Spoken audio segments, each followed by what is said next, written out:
పిలిచినట్లేదు బయట హలో అంటారా? హలో అంటే ఎవరి పేరు కదా అర్థం అవుతుంది. ఎవరైనా ఓకే అలాగే లేదు.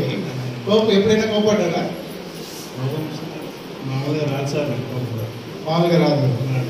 ఓకే. సో మీరిద్దరు కలిసి ఎప్పుడైనా బయట సినిమాకైనా అలా వెళ్ళినా ఏమన్నా ఉందా? బాగా హ్యాపీగా ఉంటుంది. బయటకు వెళ్ళింది ఏమన్నా ఉందా?